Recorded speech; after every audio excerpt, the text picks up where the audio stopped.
All right, all right. Good night, good night. Welcome to Fatherhood Think Tank, the place where fathers come together. They put their brains together, talk Mhm. about topics that affects fathers, their children, their community, their family. And today we have a very interesting topic.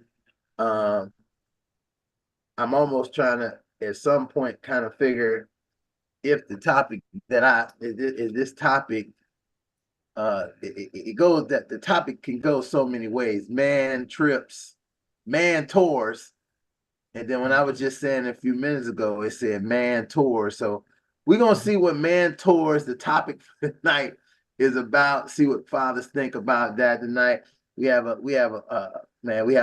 packed house of fathers tonight. So we probably gonna get a lot of good got lot of good conversation, a lot of things shared to you tonight at Fatherhood Talk. I want to welcome everybody. Like, share, subscribe. If you want to really be a part of this network of fathers and fathers being able to talk about things that affect fathers. You know, we don't have very many networks or places like that, and this is one of the places here at the Fatherhood Think Tank. So again, I'm Ron Osborne Williams, the curator, and I'm going to let the fathers introduce themselves, and then we're going to get right into this conversation tonight. Welcome. Thank you. Elder Thomas Alberry, father of two, a gentleman and a gentlewoman. And they're both married, and I have seven grandkids, two young men and five young ladies. And welcome, welcome, welcome, one and all.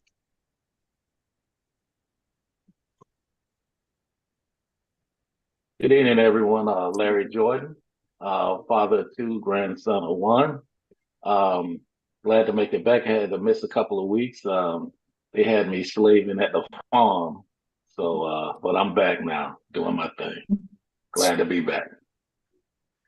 Oh, so you was on a trip. You was on a trip, a tour. You was on a grandfather tour. Yep. Hey, good afternoon, gentlemen. Or good evening, my gentlemen. My name is Lionel Lightborn. I am father. I'm the father to a tribe of seven young adults, three young women, four young men, one granddaughter, and a grandson who will be here any day now. So it's always a pleasure to be here. And I like that the topic with the play on words. Actually, I saw it. It's like you said, it says men tours. And so it's just more like more supposed to be, I guess that's supposed to be in the mentor. It got men tour. So it's not a man tour, Ron. You just totally messing the swag up on that topic. So that's what it's a play on words, man. Men tour. Yeah, Oh, I thought. Listen, man. I thought it was man torn. I thought it was like the Passport Bros. My bad. No, I I was don't. thinking Hey, it was no, I don't prefer it. no, I was thinking it was man torn. But I No, stand I just corrected. talking about the different dynamics of manhood, men. Hmm. That's all. So we'll get into it. Yeah.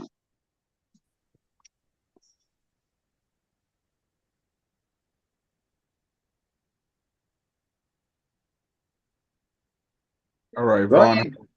Vaughn Howard, father of two, uh, husband of one, married 16 years.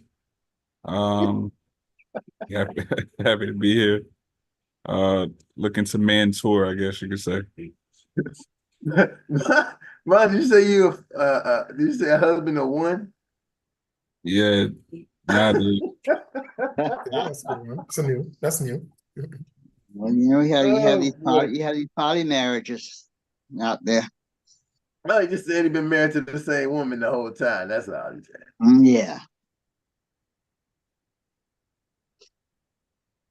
Okay, go ahead, Rohan, so you can offset Okay. All right. your Vaughn. All right. Good evening, gentlemen. My name is Rohan Rodok. I'm a father of two young ladies, and as I always say, this yeah, it's I've been absent for a couple of weeks, but that happens sometimes, and I'm back and I'm ready to learn and to be a part of fabulous program.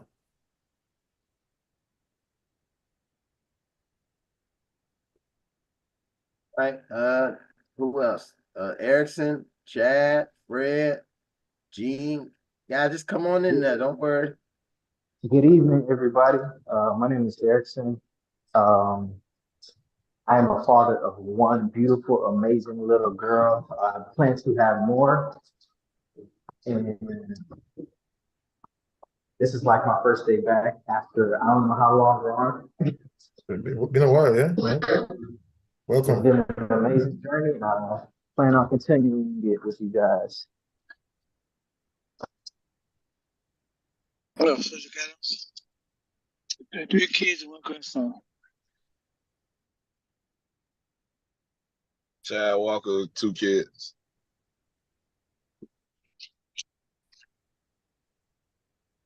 Ola Falkland Day. How you doing, Ron? I've never been on here, but I see you post it all the time, so I figured I'd give it a try.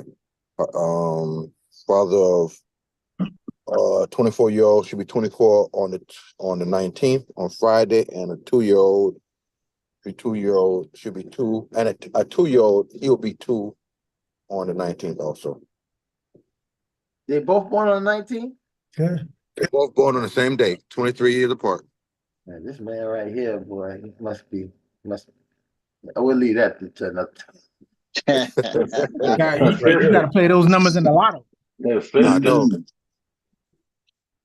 Both conceived on the same night, I guess. Numbers don't lie, right? My birthday. I guess my birthday. Around my birthday, that's when I conceived them. That's 9 months. That's 9 months before they're born. You know, somebody gave that story before. Remember that story? That all the kids was born at the same time, the kids all born. Oh, that's yes.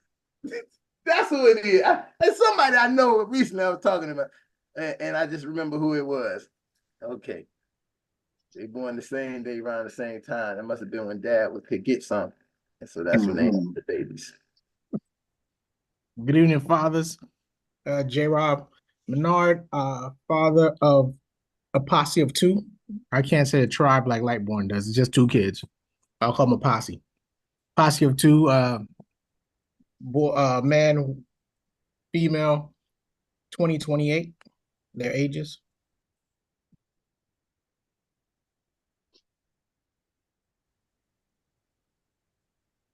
Rod, Steve. Rod Melvin. I have 1 daughter, 11 years old. All right, welcome. Ken Stevens, no kids. Yeah, well, welcome, Ken, because you know, one thing I learned about it, sometimes when we come on here, you know, if you go around the pack early, you know all the tricks before you get to the game.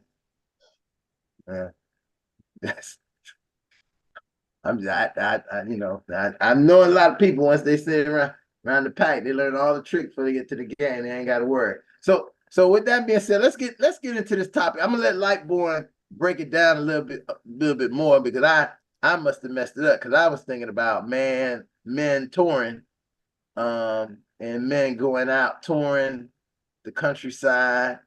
But no, but listen, you know it's funny because it's divine intervention because men touring, the play on words after I just said it tonight when I came on and I got that men touring, right? I thought about how much the picture actually now fits exactly what we're talking. You have a father, a son, and a grandson all together, and how is that men touring each other? See, it's divine intervention. It works every time for us. It never fails. Well, well, you know what? Mentors, right? So when we talk about mentors, again, play on words, we just abstract the word mentor and just redefined it with mentors. That picture that you selected, a picture says 1,000 words. And so I can give another aspect of that picture where it can be two gay fathers raising a son. You understand? And so, I mean, just, and you know me, I'm going to be very practical, a little controversial when it comes to the aspect, because I'm going to say what nobody probably want to say. But we're going to have to definitely explore all those aspects of manhood and in its totality, because at the end of the day, if we're not catering to the total man, you understand, then we're going to fall short on what it is we're trying to accomplish. So I digress for right now and let somebody else jump in. No, but I think that's a really good point. Like, more, we haven't in the years that we've been having meetings, having these things, we haven't really faced any adversary, any of that, any issues like that. Even though I have talked about it occurring, even if we had, the idea of the trans man to come to the group and say, I'm a father of my kids, these kids, and how would we do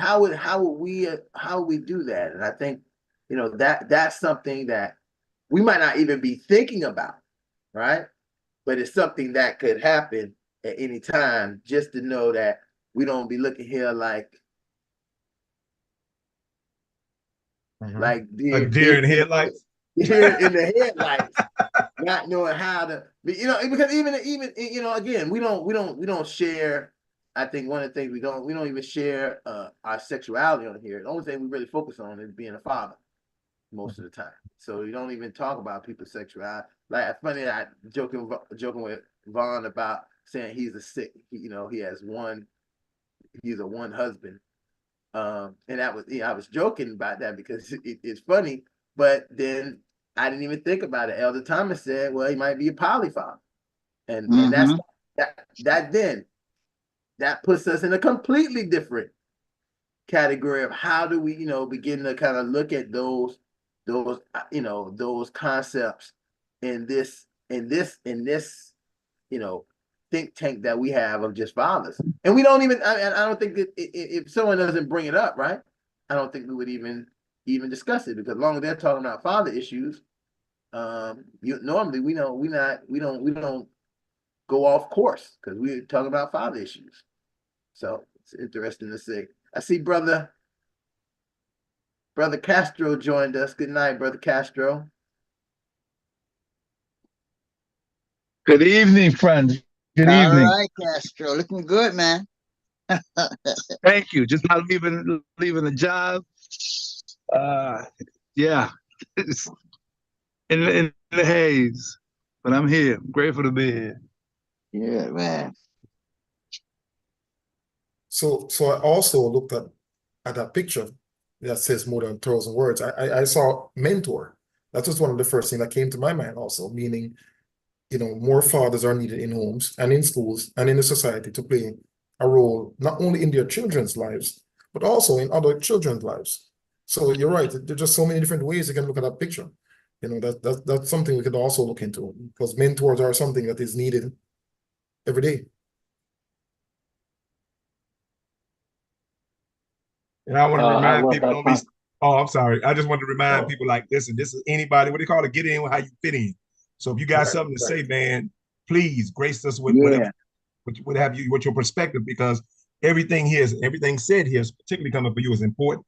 And so I just want to let you guys know this is not a one, nobody is an expert here. All we got is experience, and we just bringing everybody here to share their experiences. So that's all I wanted to say. Hey, LJ, handle your business. I want to second Lightborn's point, because shared life experiences are probably one of the most beneficial learning tools for everybody. Like what someone's life experience, because if we won't know some things that happen unless somebody shares them from their life experience, and then we say, wow, I had that same experience, and I might try what you did. I might do something different than what you did. I maybe not go over there and do this.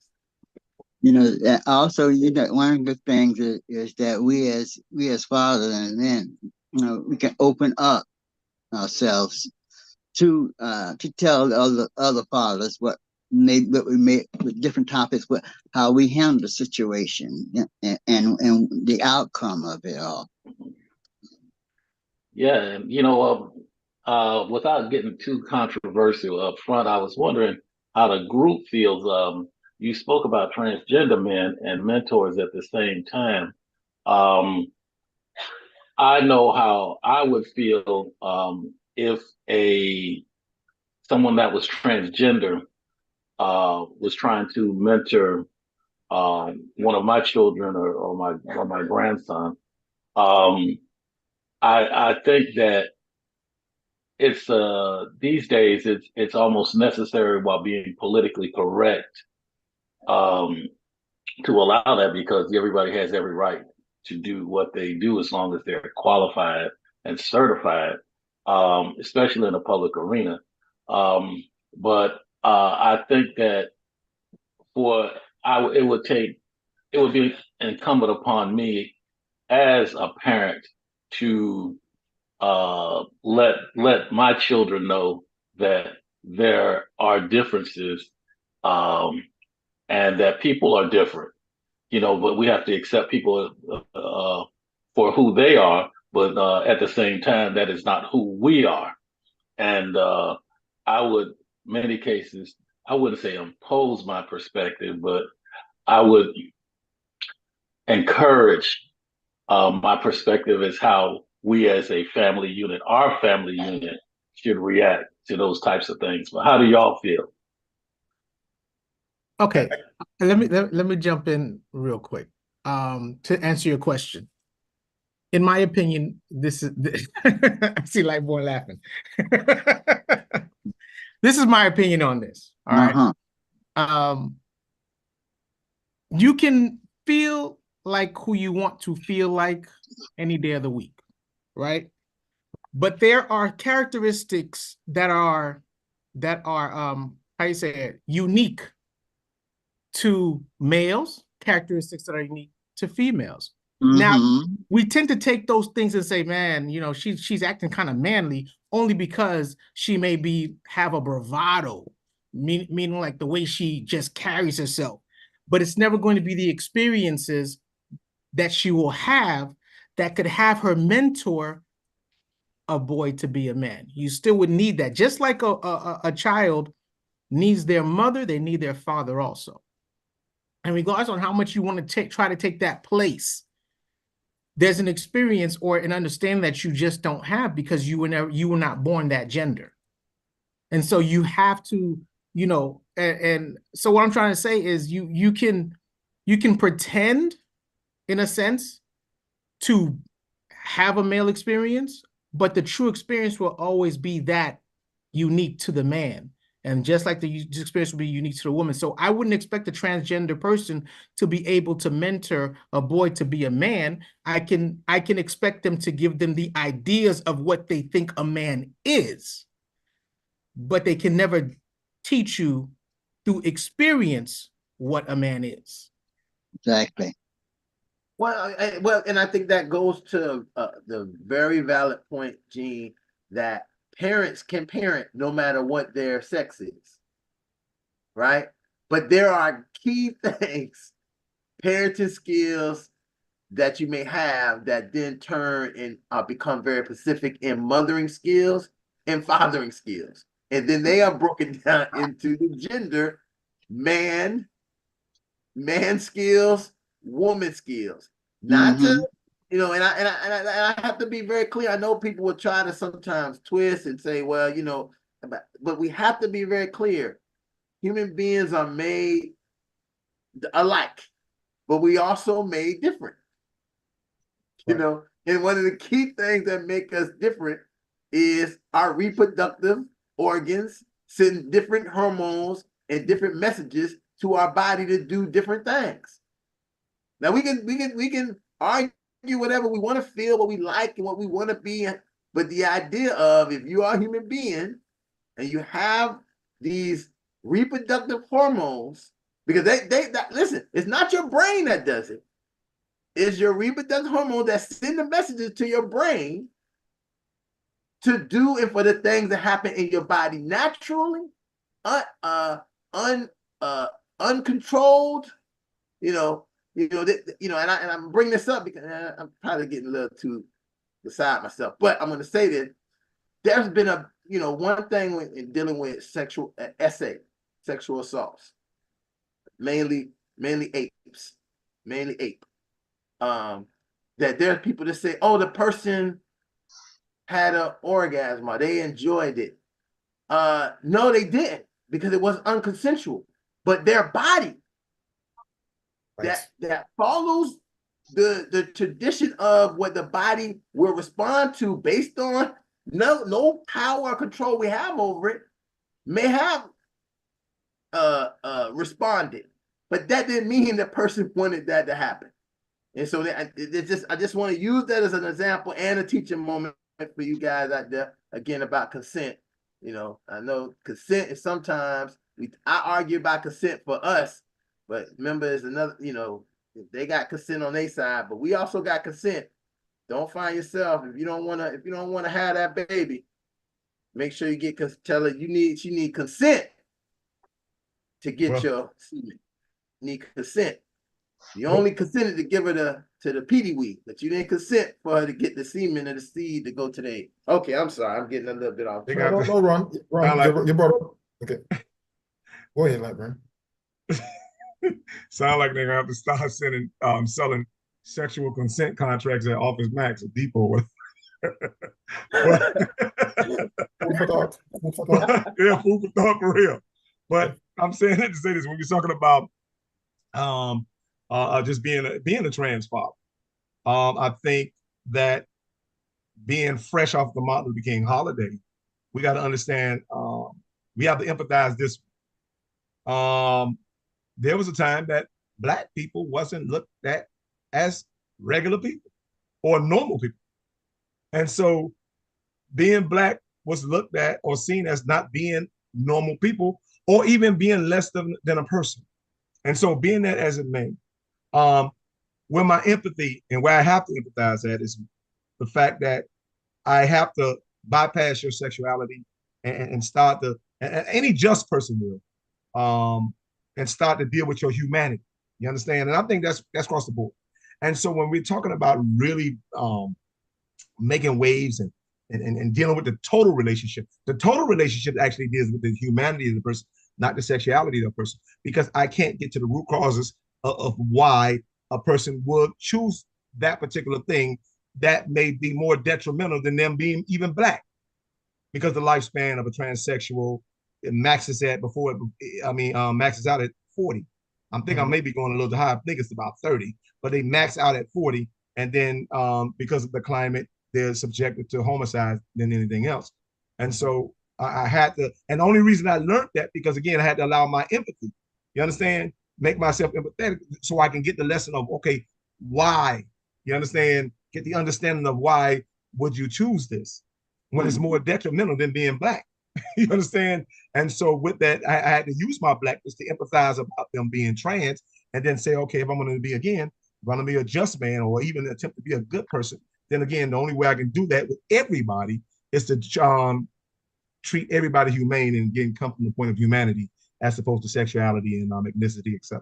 And so that's the only aspect of it. But as it pertains to being a father, you understand, as it pertains to being a father, even animals have an instinct to love their children. Animals have an instinct to protect their children. And so I think I can't deny a human being, no matter what their gender is or choice of whatever preference is, that particular right. And as a man or a fatherhood advocate or whatever the case may be, a humanitarian, I have to always advocate for that human right over any other rights before that. And that's just my perspective. Yeah. I was also thinking that, think about God. God hates sin, but he loves the sinner. You may or may not like what the person is doing or how they're doing it, but you still have to show that, like you said, Lightburn, that humanity part of it, loving your fellow brother, your fellow sister, do it. Well, Lightborn went somewhere, and I know Rohan chopping at the bit because that's his country's pet peeve. This country pet peeve that with our topic.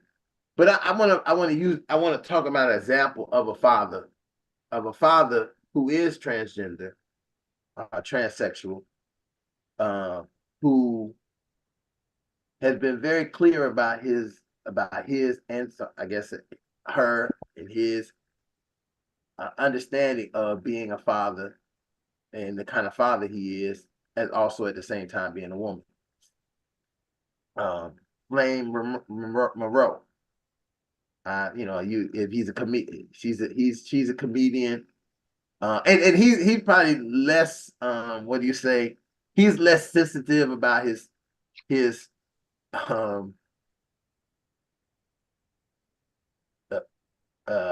position than a lot of other transgender people are. But he's a comedian, so he can be. And she will sometimes, and I'm going to use both out because he'll say it, he'll say itself. Call him Flame. Flame Monroe will say itself that he has kids who know him as dad, and then he went through the transition. Now they know him as mom, but they still know that that's their dad.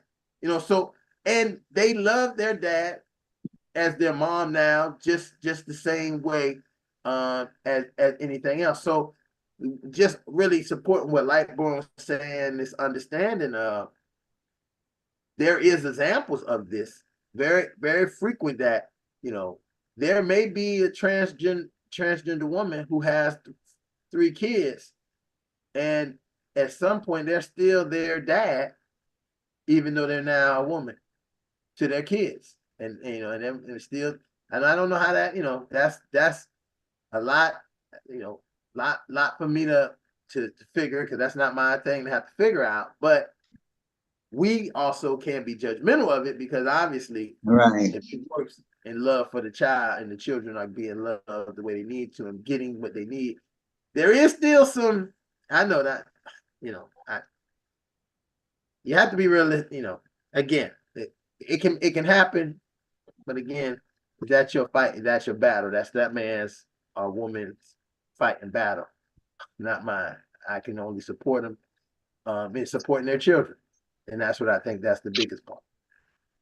Well, I think Ron, what you said, I think there I is want to jump in there when you're on looking that. at, I'm sorry, someone was speaking?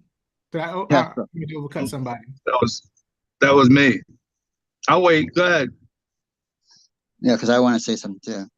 Okay. No, I was saying, I'll yield to the elders. go ahead, Elder Thomas. Go ahead. No, I just want to say, when you're talking about trans, we had to deal with, we're dealing with that, have dealt with it within my family. My niece, who also is my goddaughter, she had been married, and she has like 7 kids. She and her husband broke up,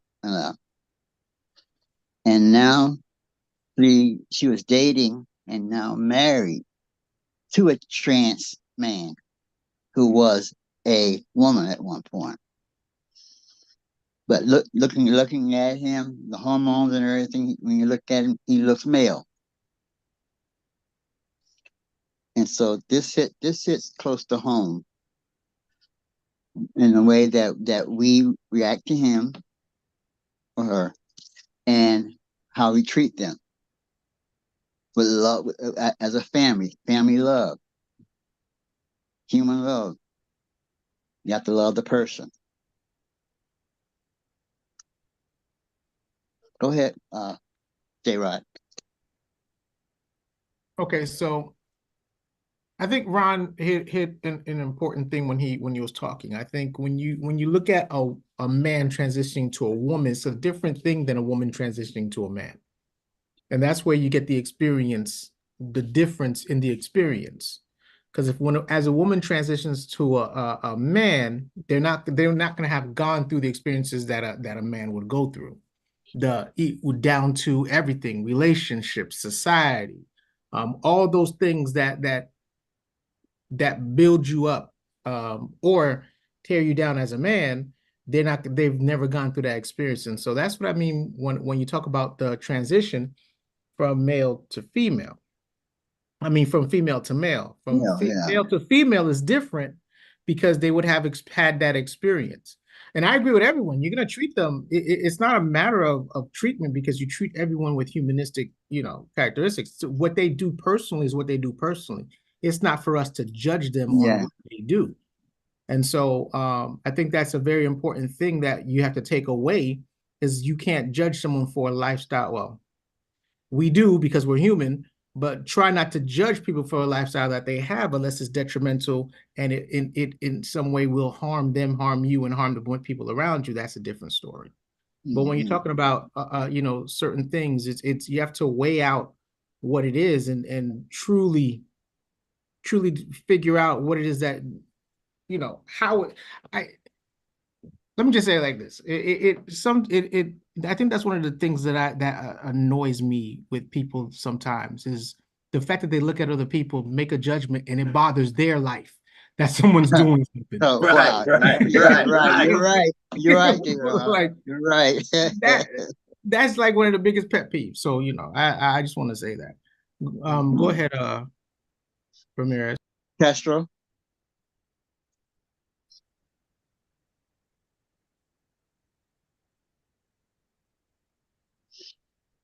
The beauty of waiting. I think Elder Thomas just said it. Love, right? It's all about love. From my perspective, love is letting go of fear, right? And a lot of that is hatred of things that we don't understand. I can't know whether somebody's male, female, gendered, or whatever they got going on. They love their offspring, right? We can't argue that. You're not gonna debate that for somebody, and I'm not here for that. What I am here for is to not be in the confusion piece, right? And I think that that's where what you just said a minute ago is, Robert, how it affects you and your family, right? When I have to explain it to my sons a little earlier than I wanted to, or a little earlier that I don't know how, maybe I don't have the tools of, well, Daddy, why are those two men together and they have a kid? How did that happen, right? And he's 5. Maybe I'm not equipped for that, I'm ready for that, or I'm uncomfortable with that. So now, because I don't know how to handle that or manage that, now I'm angry.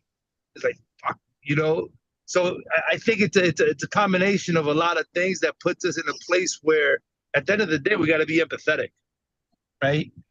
And give some grace and give some love. It took me a long time to understand or even accept gay marriage, right? However, I'm in a different place in my life where I've come to embrace it in a sense as be loving and kind, right? So I want to jump in on that because it's at the end of the day, it's about love, right? And this is a fatherhood think tank, and it's about the love of a father for his son or his daughter, right? So I think that we can't lose sight of that and judge somebody else because they might have a different preference, that they're not going to be able to love their child in the same capacity or in the same way that we would, right? So there's love. Again, love is letting go of fear. So I'm gonna pay attention to this road, and I'll end on that. Castro, you bring up such I don't know how this topic we went from mentors to this topic, but this is how the Fatherhood Think Tanks work. And it's amazing. Listen, this is a beautiful conversation we're having, because what you just said, Castro, it is so important, because if we are focusing on teaching our children what our value and what we want them to be, we don't have time worrying about how someone else can influence them. And that is the biggest fear you see when we look at the fear that's presented, like, these people are going to influence my children. They're going to have they're infiltrating what's going on. But that can't happen if you are your children's first teacher. There's not a likelihood that they're going to go and say, well, I ain't listening to nothing my dad said. I'm going to listen to somebody I don't even know what the guy said. Then that's probably not going to happen, especially when we're spending the time that we are able to spend with them and do the things that real engagement time with with the kids. So I think that really, would fix some of the argument that people may have about, hey, look, here we got all these guys here, these fathers who are speaking about a topic, and none of them have the experience, right? Now, but that's again, no one knows what, as fathers that we're here, what experiences we have. We're not. That's not what we're here to talk about. We're here to kind of talk about the idea of being fathers and what it takes to be a father. This just happens to be the top. And because I know it's some, I know people are going to watch this and they're going to say, who the hell are, who are they to talk on this issue? They don't even have anybody there who, and that, again, that goes into Robert's argument. You don't know what we have here. You don't know who's here because we didn't ask people that. All we asked you to be is a father. We don't know if somebody could be behind just listening, and they could be a trans man for all we know. We don't know that. We're not checking people at hey, let me take your pants down at the door. We're not doing things like that. We not. You know what? No. We'll throw that in anyway. But we was talking about, I think when we talk about catering to the total man, I think we went to the most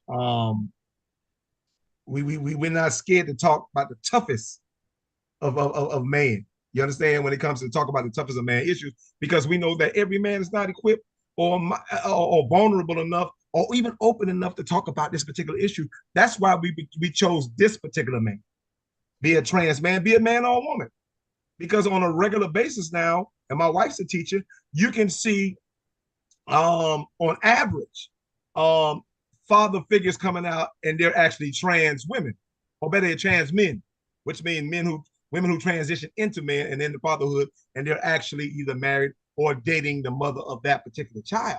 And so it becomes a necessary topic, because it's something that's taboo that we want to talk about. Here it is, exists, and in some cases it's dominating. And again, you got to understand that every aspect of tribulation in this world actually derives from men. You may think that all these troubles don't derive from us. Listen to me. It comes from the origins of us.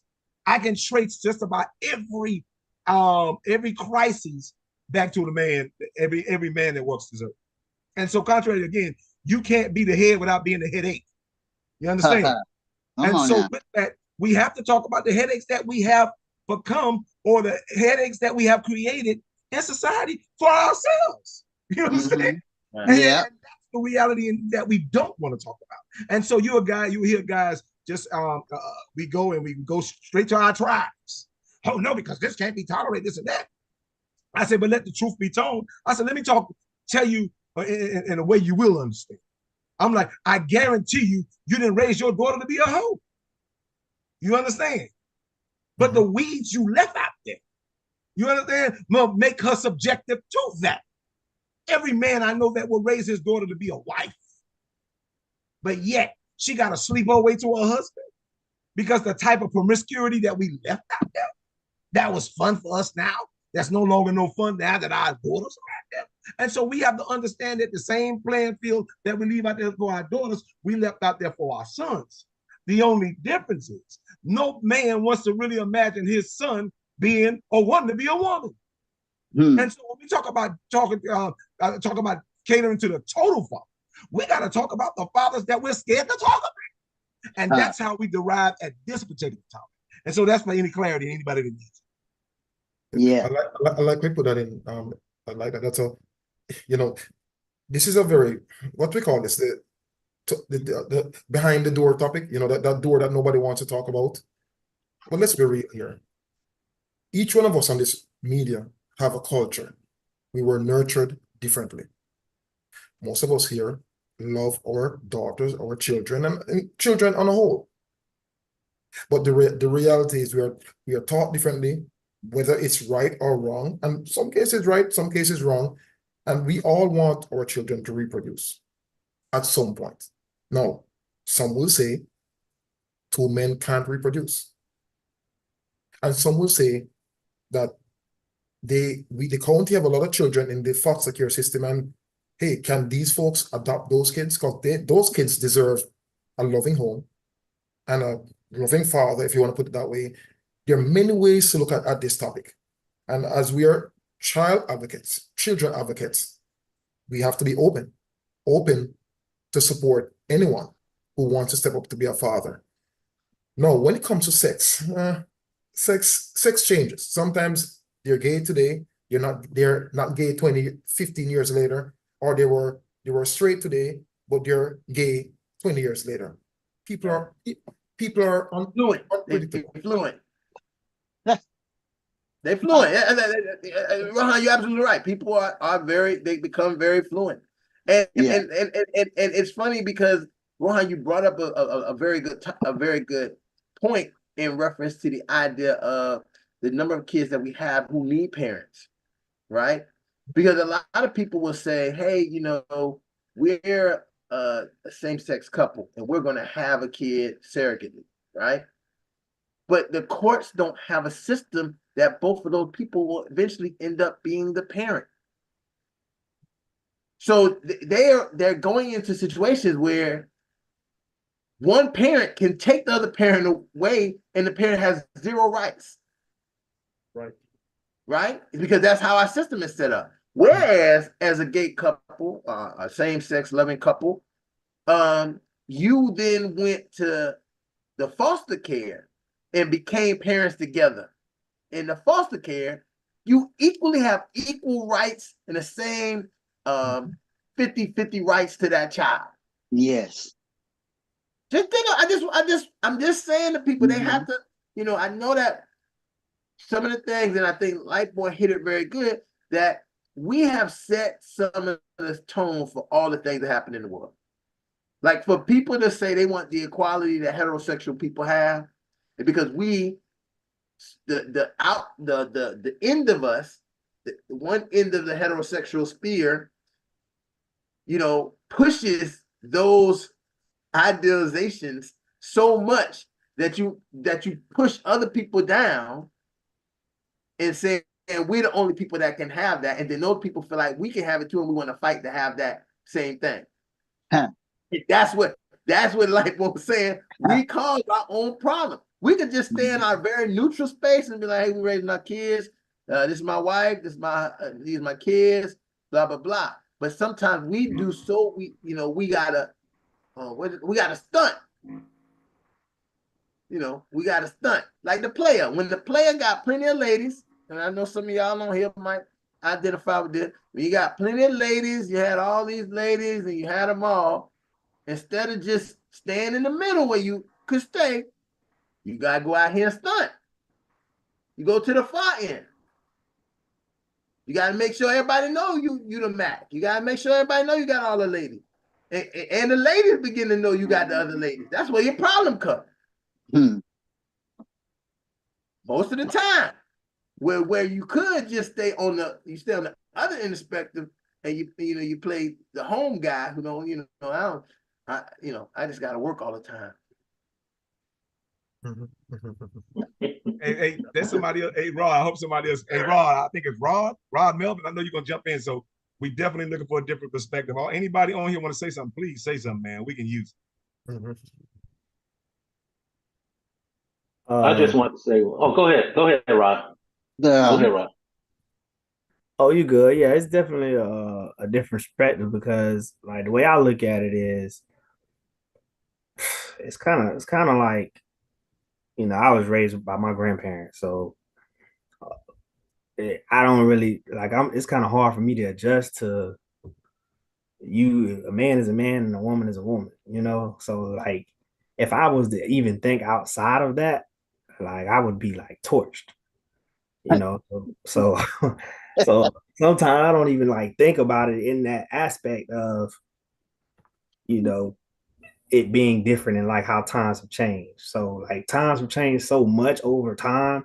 Like as a man, to even define what a man is, it looks different for different people. And that's kind of like how fatherhood is evolving as well. So it's kind of like, man, when I look at my kids or when I look at my child, I'm like, I don't want you to be anything but you. You know what I'm saying? Like, be who you are. And if that changes over time, then I just have to support you along the way. Well said. Yeah. You know, That's what what I'm I talking was about. thinking, See, that's the kind of perspective that's missing. Say what you mean and mean what you say. I love that, Rob. Thank you for sharing. yeah, I just wanted to say two things that really occurred to me. Um, and everyone kind of spoke about it earlier is love. Hmm. Just like the word says that love will cover a Multitude multitude of of things. faults, Yeah. you know, and the problem is that we say that we love, but we really don't. Hmm. You know, it's most of the time it's lip service. And the other thing was to me was train up a child in a way that they should go. And when they are old, they will not depart from it. From it. Yeah. Now, training, in my opinion, is not telling someone what to do. Training is being that example. You be about it. You be that. Yes. Yeah, sure. Yeah. Okay. The problem that we have is that we say one thing and we do another. You know, we tell people to love that person, that trans person, and then turn around, we get in the car and talk about them. Huh. You know, our kids hear that. Our kids, what do we expect them to be? You know, Hmm. because we're double minded in all our ways, so we're gonna be unstable. You know, so I think as black men or as a man, that we just got to learn to be more consistent and to and be mindful of what we say and actually be that what we say so that we can Right. be an example to our kids. And I think that's really the key to me to make it work. Hmm. Anyone else? The floor is open. Please. I'm listening to what everyone's saying. I think what it boils down to is expectations, right? Oftentimes as parents, we put in all these expectations. My kid's gonna be this, my kid's gonna grow up to have this job, to make this much money, to do this, to all the while we're working with our kids and teaching our kids, they grow up to have a mind of their own, right? The best thing we can do is the foundation that we laid out is what they're gonna fall back on. But as they get older, they're going to develop their own life. They're going to develop their own relationships. They're going to develop everything else that makes them them. Yeah, that's right. And I think that the most important thing that we just have to do is at some point just step back and let them live, because we've done what we needed to do. And so after we do what we need to do, we need to live our own lives and let them live their lives. The most important thing is to just remain that person that they can always fall back on and come back to for guidance. And remain that guiding light for them for as long as we possibly can, because the world is hard enough it's hard enough just to survive on being what they consider to be normal. You see what I'm saying? So don't make it any more difficult than it needs to be. And keep in mind, our children are going to fall. Everyone on this Zoom, we fell at some point. We're going to make mistakes. We were all children. If not, some of us are probably still children, grown children. So I agree that we support our children the best way we can. They're going to make decisions sometimes that, we say, hey, what are you doing? But we just have to support them. And I always say to your children the consequences. It's the expectation is one, but tell them the consequences, because sometimes they don't know. They make choices and they never thought of the consequences of their choices. We can always put in a word here for them. Well, let me add a point, because I hear you guys talking on one end of the spectrum, but there's another end of the spectrum of people who don't have access to their kids, and they're saying, "Well, I don't have the access." Matter of fact, the what you call it, raising my kids, when the stud is raising my kids, and I don't even get to really see my kids like that. And one of the things I would want to say to dads in that capacity is, don't give up. Your kids, even though they are this, we make this focus. And I say this all the time: the focus of raising kids is from 0 to 18 for some reason, right? But your kids, my opinion, your kids need you from the real age they need you from the most as a parent is from 19 to 28. 19 to 28, because that's where they really need the mentoring, the guidance, the real support. They don't need you to provide for them, but they really need you. They need to be able to know that they can come and talk to you about things that's affecting the life that they're living and get sound advice. Even if the advice may not be advice that they want or don't want, but they know that what you're giving to them is in love, not in like, oh, you need to do it, but no, it's that here's what I think and how I believe my son or my daughter, because you may not have the opportunity to see them none of that other time. But when they get 18, 19, they make a choice what they want to do. And I ain't seen one episode of Paternity Court or any other paternity show where a grown person came there and didn't want to know who their father was because they didn't know. Yeah. They came there because they wanted to know, and they wanted to begin to have some type of relationship with this father that they wasn't having. And a lot of times we, as the fathers, are so not wanting to do it, but we are scared to initiate to do it because we feel like, oh, we missed everything. We missed their childhood. We missed all. No, these kids might really need you now. That's right.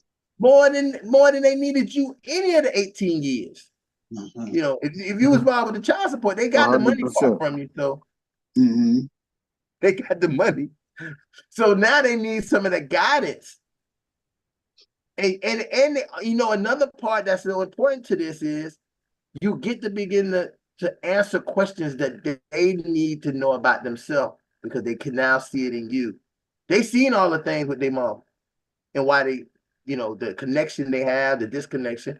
Now the disconnection a lot of times they have from you is that you're not there. That's the disconnect. And when they get to know you, then they start to get to know, oh, this is why you're not there, because you like to run from problems just like I like to run from problems, Dad. That's it. You got a good point, Ron. I was sitting here thinking about that as you was talking about how the absence of a parent to be father or mother, but how the absence of a parent can be actually trauma, right? Yes. It is. The ACEs. Right. But how the presence of a parent can also be treatment. And I think so many times we can define what the trauma looked like, but never really what the treatment looked like. And so we'll tell parents to be, and particularly fathers, to be present, but we will never tell them the outcome of being present. And sometimes, not sometimes, I can tell you all the time that being present is the treatment for the trauma of being absent. That's right. It's never really negotiated or narrated that particular way because the villain have to always be the villain. You understand? And in some cases, the fathers we're painted as the villain, and so nobody wants to confuse the villain from the hero. You understand? But in some case, the villain will have to create his own narrative to let them know that, listen, yes, I was the villain the first 18 years. But the next 18 years, I got my presence to actually instill the treatment. You understand? So this kid can get some healing to make their way to recovery so they won't be the man that I used to be.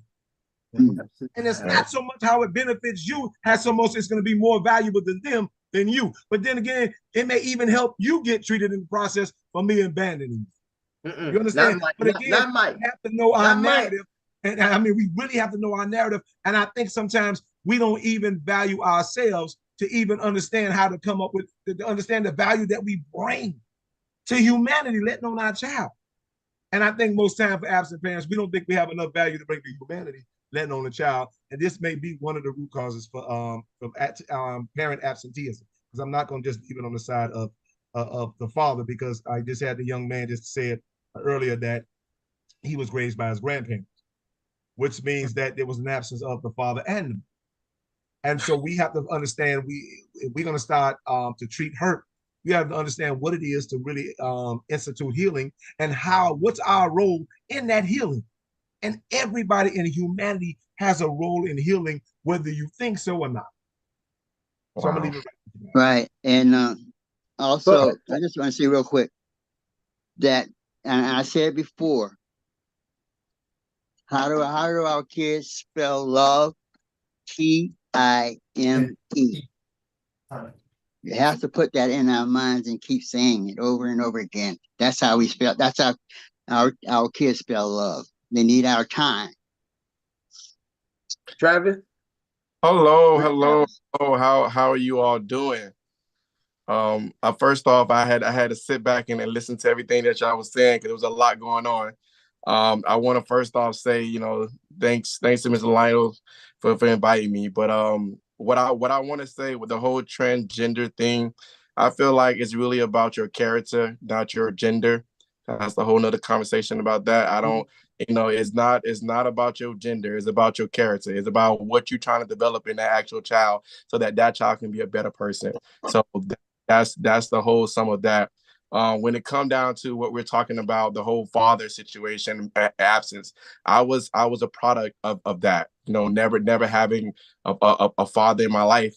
And I mean, for some people that know that I just found my father last year, a couple of months ago, after all these years, and it's a it's a really good experience to learn how to forgive. Number one, number two is being able to to understand everybody's situations. You know what I mean? So I just wanted to sit here and listen to how you all as men come together. I've always been adamant about just being that best man for me, and I'm just here to listen. That's where I'm at with it. There's so much. You said something because you're not, and I need you to really bless us with the experience of seeing your father, because I saw the Facebook post about your father. You just seeing your father after all those years, and I saw the picture, and again, the pictures say 1,000 words. So there's so much more in that picture that I couldn't really get out of it just by looking at it. So give us the experience about what it looked like when you met your father and how the interaction. And Travis, before you get started, I want to say this. Also, can you explain the process of the forgiveness too? I don't know if Blackborn said that, but the forgiveness part also, because a lot of times I think we get caught up with being hurt that we forget to forgive so we can push forward. Yeah. So let's go back a little bit. Just to keep it short and simple. So after 38 years of my life, I met my father maybe a couple of months ago. In that process, before I met him, I have a relationship with God, and that's what really kept me. And that was the male figure that I kept to my heart to be to be the image of him. And I've learned that in that process, you have to learn how to forgive. You have to learn how to love yourself and have to feel like you're worthy to be loved. And a lot of people, we always want to point the finger at everybody else, but sometimes you got to look within yourself and say, you know what, I am worthy being loved. And I mean, this is what I do. I try to make sure people understand, like, it's even parents. We all go through the situation where we don't love ourselves enough to help our kids. And so for me, I learned how to love me so that my kids can see the love that I have within myself that I can then give to them. So it's like I'm pouring a cup into me, but also it's running over to them. So that's my thing with the whole forgiveness. When I met my father, I did a video prior to me even never ever thinking that I was gonna ever meet him in real life or he was even alive. But I did a video just letting him know. It was called the Fatherless Son. Fatherless son. And I did it for Father's Day. And I did a video recording it saying, hey, I actually forgive you for if you may not even know that I even exist. And then basically that whole video was something that I had to get off my chest. And from that moment, I left that the way it is, not knowing that he would ever see that video, not knowing that I would ever see my father, and to find out that my father was from Africa. So I end up meeting him. I mean, we actually met here, but then I end up going to go see my family in Nigeria, over 150 more of family members, and they all welcome me. Yeah. Yeah. Hey man, thanks for sharing that. That's powerful. Oh my God. Listen, that is so listen, I know, and I've listened to so many of our stories of fathers. And Travis, I'm gonna say this, brother. I know that right now you are in I don't know what it is a place that you're in right now that is probably so empowering. Empowering because I think that, like Lightboy said, we focus so much on the trauma of it. We never focus on the healing of fathers, finding out who my parent is and finding out. Sometimes we focus on, I want to know what happened and why this. Sometimes that's not really why you're hurting. You're hurting because you are missing part of yourself. And you know what? Not only the child is missing a part of themselves, because listen, this is what I'm adamant about. The fathers and the mothers who don't have their children are missing a part of themselves. And I'm sure your father, I'm just guessing. I'm sure that your father, his eyes teared up. Yep. I've seen this 1,000 times. It's almost like it's a story of what happens to us and getting reconnected with our fathers, and sometimes even with our mothers. But mainly when we get reconnected with our fathers, both people wanted to be with each other. It's just circumstances that cause. It's like Romeo and Juliet type business. It's just circumstances that cause them not to be, and now that they are, the focus should be on let's make up, or let's start from where we at and begin to have the relationship that we're supposed to have anyway for the rest of our life.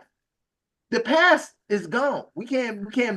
He ain't gonna come back and be able to come on, son, let me put you on a bicycle, teach you how to ride a bicycle. Let's go play catch. That stuff not gonna happen. But there are things that are much more beneficial that he can give you. That some people who did do the bicycle and playing catch with their kids, they not doing with their kids because they think that it was only to 18 they had to raise them. See, that's the other end of this that we sometimes the beyond, we sometimes leave that part out. There's another part. The people who are there, been there, but they not really, they not doing what Elder Thomas said. Their time is over at Master House. And all the time with Master saying, I gotta provide, I gotta get these kids a BMW for high school, but I ain't gonna see them. Ain't gonna talk to them. They just ride a BMW. But I wanna say this, probably the next meeting that we have, I guess I would like to show y'all an actual trailer because I'm actually doing a movie of my actual experience. And I'm gonna the trailer is almost done. And I hopefully I guess next week when it's all said and done, I want to show y'all what it looks like. I would like to give y'all see how y'all feel about it. I haven't put it out. This is all new information, but just basically how I found my father and the whole. I'm giving everybody the details from when I was a little kid going through from teenagers all the way up until now, and literally just telling my story. And this story may be familiar to a lot of people because I feel that we don't get an opportunity to really tell our story. And I want this story to be told so that we can help. And this is the whole thing what y'all talking about getting the treatment, like so we can see ourselves within these movies and being able to say, okay, this is how this happened, and this is the healing aspect of what I want to do, because I had to forgive. I promise you, and I say this with all of me, I would have never thought that I would have seen my dad in my lifetime. Never would have thought that. Number two, when I forgave, and I think honestly people don't really understand about being obedient with God and understanding the whole concept. When you listen to him, he will be able to give you everything your heart desire. And every child desire to have their parents in their life, especially their father. And I say this because when I desired it all my life, but I never let that held me down from actually being the man that I knew I could be. So I was always the man that I knew I wanted to have in my life. And then now when I got to a point where I really forgave him for everything, for all the whole thing, even my mom, I forgave her for not even telling me nothing about nothing. And then here we go. God said, now you're now ready to be able to now know who your father is. And he basically put it right in my lap, and everything was just like it happened yesterday. So, yeah. And I don't, like I said, man, earlier, powerful, man, because I don't I hope people are like really listening to the transitions that you had to do for yourself in order for you to be able to be receptive. And in the beginning, you were talking about how you had to heal yourself and let the cup overflow so it could flow into the kids. And a lot of times, people don't heal. And if you remain broken, everything else is going to be broken around you. And I think once you start to, and your process and starting to heal yourself first. And I think a lot of people should take that idea of that video you did. That way they can truly express themselves. Because sometimes we feel we don't have any, as men, we feel we don't have anyone to talk to, right? And sometimes talking to yourself and letting it all out is a powerful cathartic thing. And so I think that a lot of people just need to like really pay attention to what it is you're saying in order for them to get past those humps. Because some people, their father's not all the way in Africa. Their father's like down the block. But you know what's you see what I'm saying? And so it's interesting. It's good. Go ahead, Travis. I'm sorry. No, I was just saying the crazy part about it, he stays here, but he travels back and forth to Africa. The crazy part about that, the church that he goes to is 5 minutes away from my mom's house and 5 minutes away from my house. Like literally, like I could have bumped into him many times, but you would have never ever in my life I would ever knew who he was, even if he passed me right now. Like, I would have never knew. But it's amazing where God say, you know what? I will put the person right there until you're ready, until you're obedient enough to understand like what I want for you. Then I'll give it to you. So it's like it's a whole situation, but it's going well. And ever since he found out, he has called me every morning, called me every day, like literally like 3 or 4 times a day. I was like, all right, we could, but yeah, that's a story. You said So, something. you said situation. You said situation. A situation is something. It's a situation in front of you. Now you've gone into relationship. Yeah. So you have to leave the situation. Situation is when you met him, calling you. He's trying to establish a relationship. Yeah. And I hope, based on how you look and how you talk and how you're talking amongst a group, it looks like you're open for a relationship. We are already in a relationship. Matter of fact, it's so crazy. Like listen, when I see him, it's like seeing me. It's crazy for me. And I say crazy, but I mean like it's an awesome thing to see somebody that's the image of you, but older. It's crazy because I would have never thought, but it's just everything that who I am is the actual image of him. And that's what really like wowed me. Because I'm not hurt at all. Like when it comes down to it, I have already went through that as a kid. I have forgiven. Like that forgiveness part is such a key point of it all.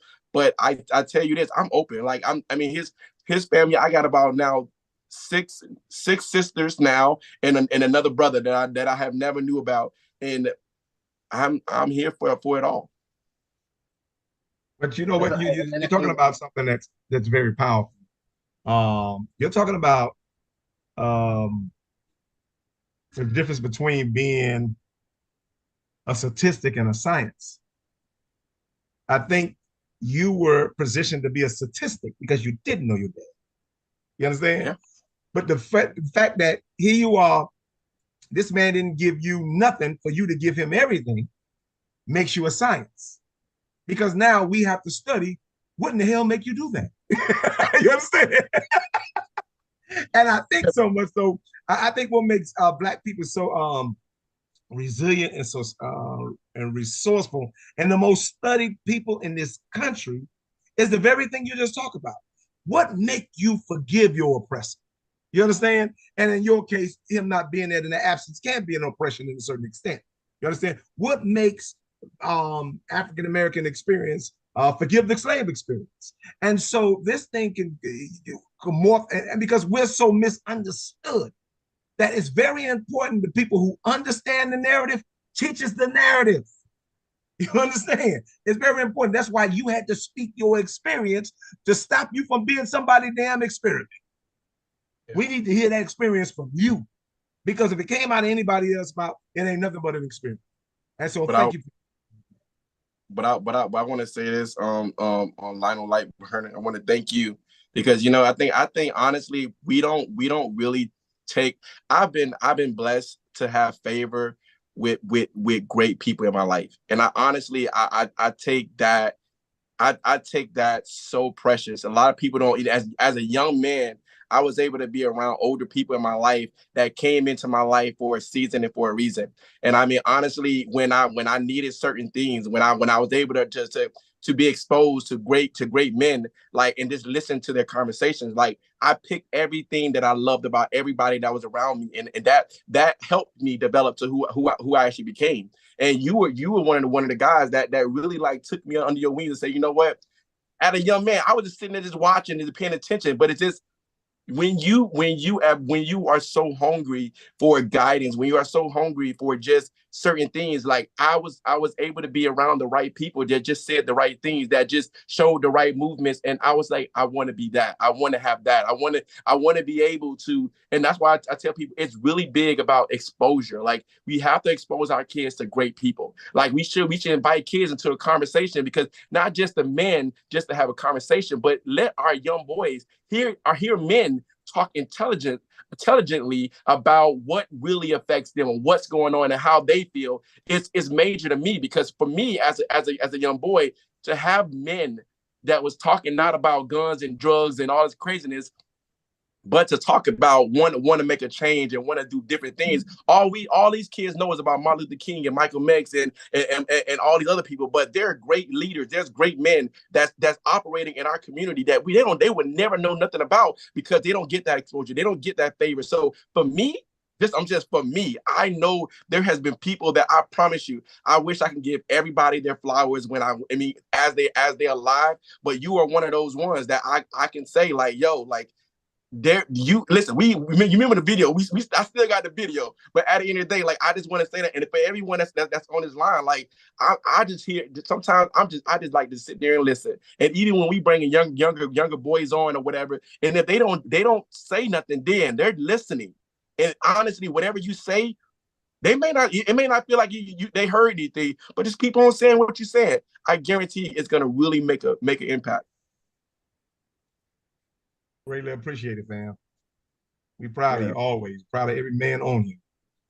So anybody else got something to say? Get in where you fit in, baby. Gotta hear from you. You ain't saying that. Get in that, man. Listen. All I can say is that this has went from one. This ain't even go from one. We might have made a pretzel today. We might have made a pretzel today, man. But the pretzel came to one of my favorite topics: reunification of fathers and sons and fathers and daughters. That is the biggest thing that I am excited to hear and love to hear, because I know that a child that might now be 36 years old is being healed from whatever pain and trauma they had 36 years before. And there's an opportunity for them to know their worth, their value, and that there's someone like them. You listen, and I think Brother Travis, you said we can use God and Jesus for so long, right? We can use him. He could be our model. But we still miss it, that flesh being, because even in the Father, the Son, and the Holy Spirit, they had a Trinity. I just holding on to one of the pieces. I need my Trinity. I need my whole human Trinity to heal me, and that healing is not just. I can't say this enough. And Travis, I'm sure that you can see this. The healing hasn't just been for you. Your dad has probably been here. Listen, if you were to ask your brothers and sisters right now, you see a difference in dad? You think he's different than before he got to be? And they'll tell you, yeah, I do see something different. Because if you know you have something and it's gone, we can be stoic and act hard about it, but we want what's ours back with us. We want to be in a place where I can say, here are my legacies. even the one that's in prison, that's my legacy too. You know, these are my legacies. And whatever part of it, I have to own it. But they are going to represent me when I'm gone. And so I think that as much as I know so much, we talk so much about kids getting healed, but I still stay on steadfast.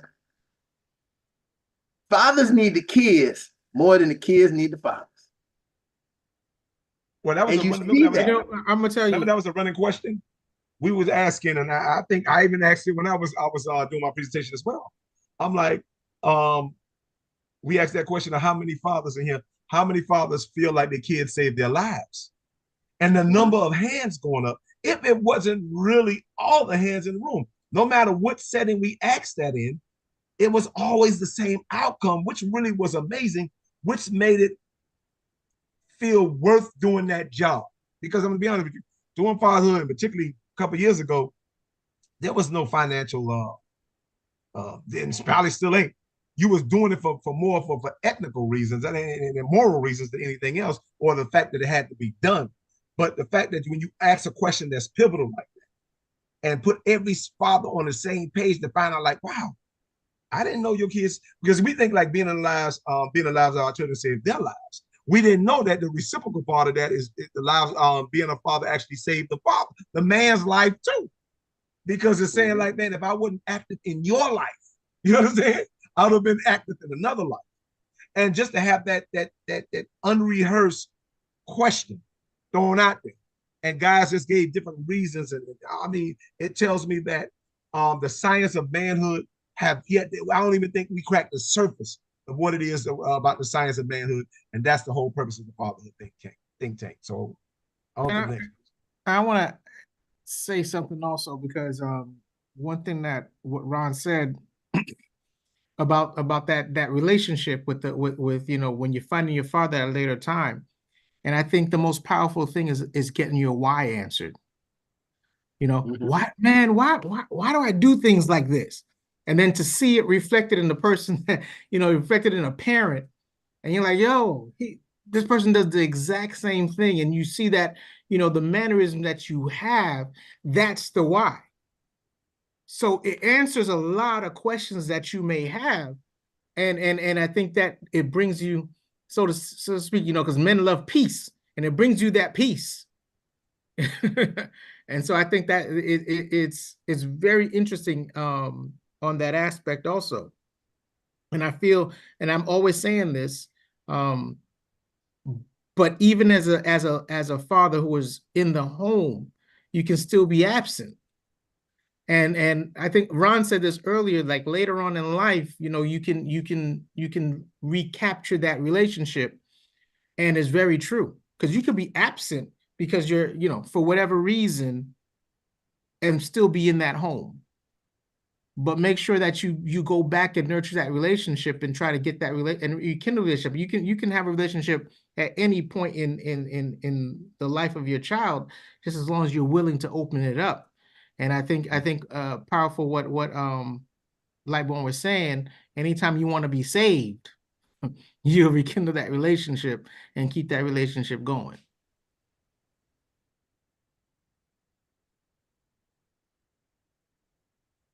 You got about 4 minutes left on the clock. So anybody want to get in where they fit in, please. If you haven't shared yet, please. I got something I want to jump in on. First, Travis, thank you for sharing and being so mature in how you move and how you're thinking, how you Bedtime, what you want? Relationship with your dad. Good night. Good night. Yes. My wife actually just shared something with me that I think is timely and is promptly for what Robert was just saying. She was telling me that my son got to think about it at school, right? And he was very, very hesitant to tell daddy because he doesn't want daddy to get mad at him. And I realized that I've been very strict with him on how I raise him. But I want to take this time to be authentic and genuine and ask you guys for your guidance on this. How do I cultivate a relationship of fear with my son, which I don't know if I've done that indirectly or not, what I do want to do is make sure that we create open lines of communication and be able to trust. Because I'm more interested in how our relationship is going to be as he gets older. What you just talked about, 19 to 28, right? Versus he's only 8 now. My youngest son is 4. I want to be able to have a relationship that's open, meaningful, and they're not hiding secrets from me, right? However, Okay. how do I still maintain you can't be screwed up at school? Like, we got to do X, Y, Z. I don't want to put fear in them. Like my dad put fear in me, was just straight ass whoopings. I want to be able to have an open line of communication and relationship with them. So I'm open to I'm going to say something right some here. help on this. I'm gonna just say something real quick. And we talk about this with training, because you're a teacher to your child. You're the first male that the child sees. Now, let's Right. talk about training real quick. There are two kinds of people, I believe. There are people who punish, and there's people who teach. If your child or pet does something wrong, some people will hit that pet and say, what you're doing is wrong. That means I wanted to do I wanted to do the right thing, but punishment is not teaching. So many of us tend to punish rather than discipline, which means teaching. If the child is doing something wrong, remember the child front cortex, that's a part of the brain that is developing until I believe 25. So you may have to be repetitive.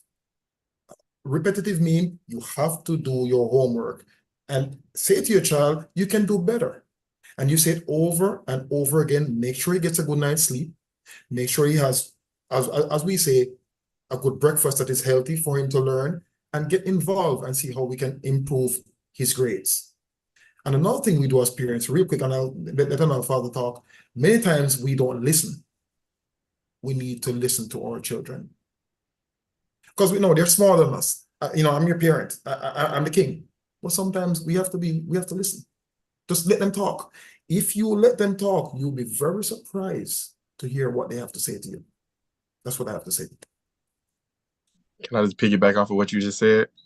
I appreciate that. Thank you. So I want to piggyback off of that the listening ability. Like, listen, I believe in being an active parent. I mean, I'm a young parent, but I'm gonna tell you, I'm active. I mean, if you don't know, like, I've been running nonprofit organizations for a long time. I've been dealing with kids from elementary all the way to college. Like, I've seen the pros and cons of how parents operate, the whole 9 yards. I'm active. I'm literally active, and I hear everything that goes on. And I say this, you're doing an amazing job. If you set a standard for your child to meet, that is a freaking amazing. Your child should feel some type of way that my dad does not approve of that. Because what happened is, and just in society itself, society basically try to take the dad out so that they can create the standard. But you are creating the standard. And yes, I am afraid that if I don't meet my dad's standard, like, what's going on? Like, hey, I need to set that bar. You're doing an amazing job. Don't ever doubt that situation.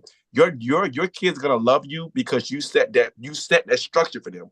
They're gonna love you anyways. And if you even just that listening aspect, if you find a way to just have a conversation with them, hey, how was your day? Like, what's going on? Spend time with your kids is the biggest thing. They said that earlier. Time. Spending time with them. Go having daddy days. Yeah, where my kids going with me, we all going out fishing, or we going out just having a movie together. They're gonna enjoy these moments. That's it. But always keep that standard of, yo, daddy ain't playing that, because daddy is to protect that at all times. That's all I had to say.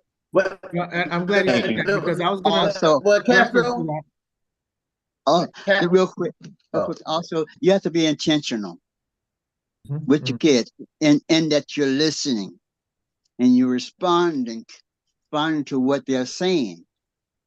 But like I said, good listener, and be intentional on the reasons why your child wants to talk to you and needs to talk to you, and be there for that child. Thank you.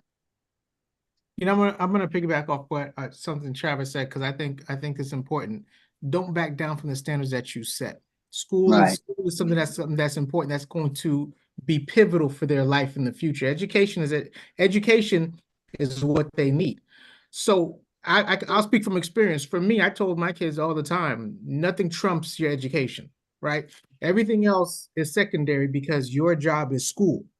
So it's important that you meet the standards that you're supposed to meet in order to progress in school, right? So I never wavered from that when it came to my kids.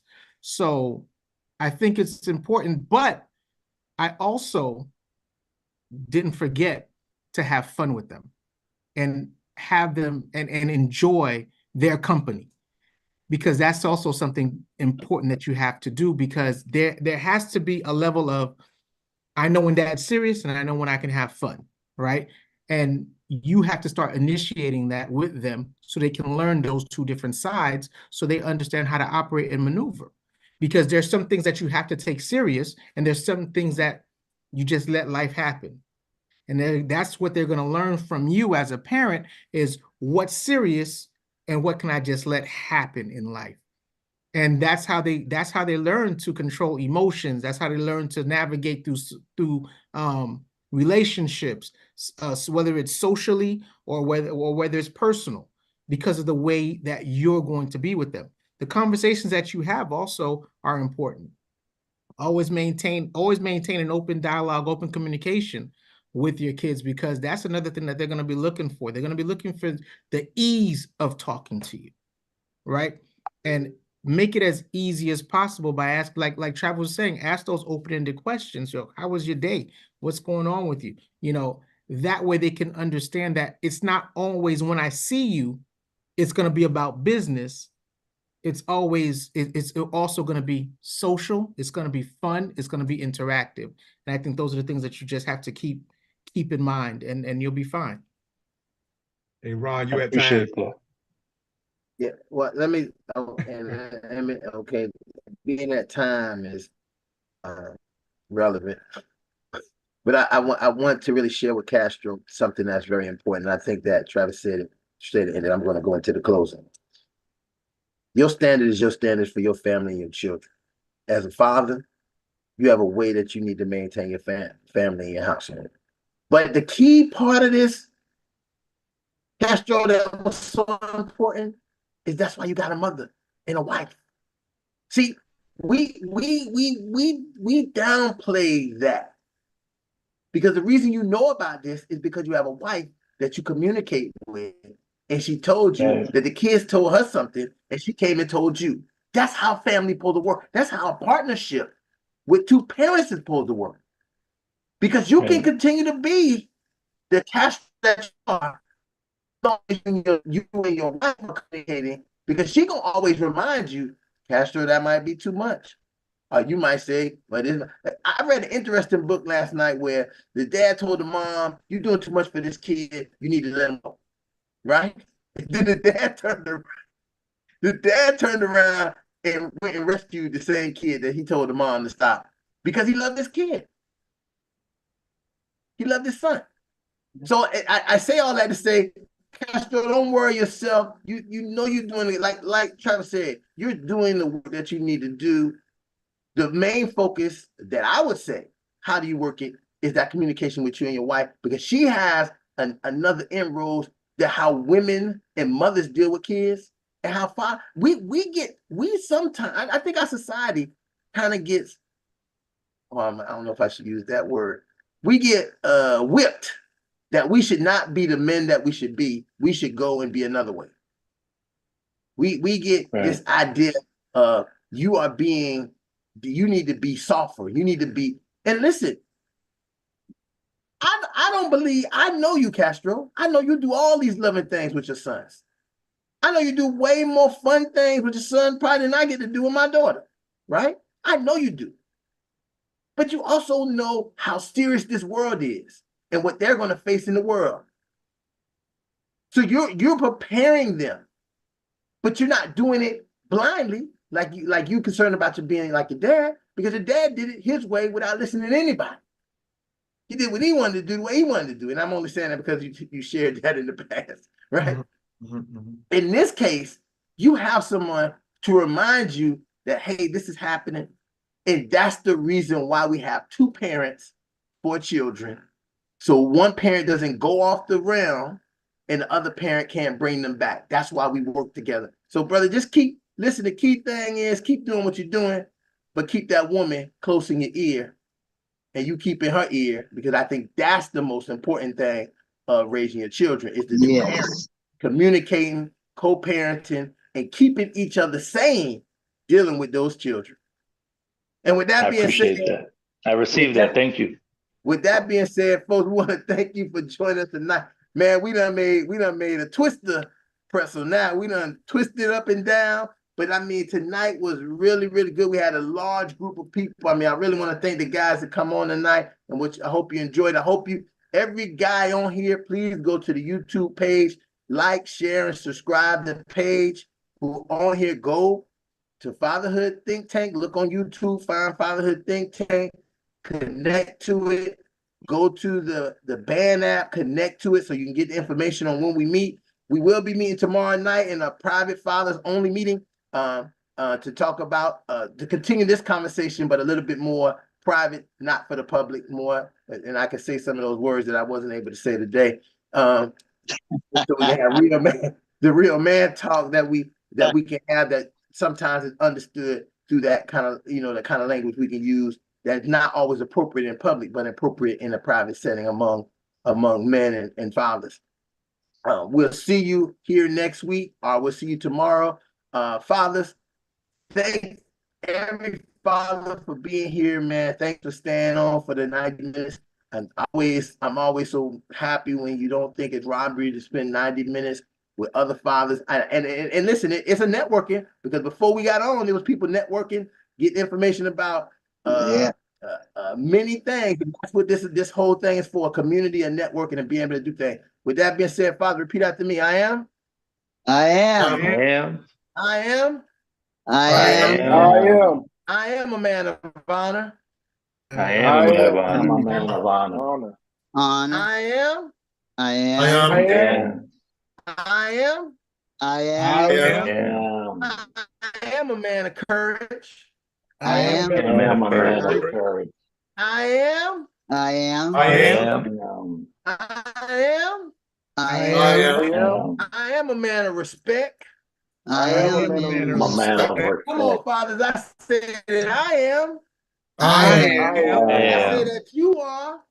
You You are. are. I say that we are. We We are. are Championship championship Fathers. fathers. LJ, where you at, Yeah. LJ? Yeah. Hey, I gotta change my venue, man. I gotta change my camera, man. We make our muscles not to flex, but to hold our children on our own, and our families on our back, like Atlas. And we thank all the fathers who joined us. You can join us here next week, Fatherhood Think Tank, or you can join us tomorrow night for the private fathers only Zoom meeting. It'll be in the link below. Same link you got on here. Well, it's gonna change shortly, because we're going to upgrade soon. But right now, the Zoom is good. We're going to the upgrade. We're going to move on up like Georgia and Weezy in a minute, but we hope to see it. And so that's it. That's what we have, fathers. Thank you, and good night. Amen. Good night. Good night. Good night, everyone. Amen and good night. Good night. Appreciate you guys. Much love. Thank you. Much love. That little bit I heard on there was real good.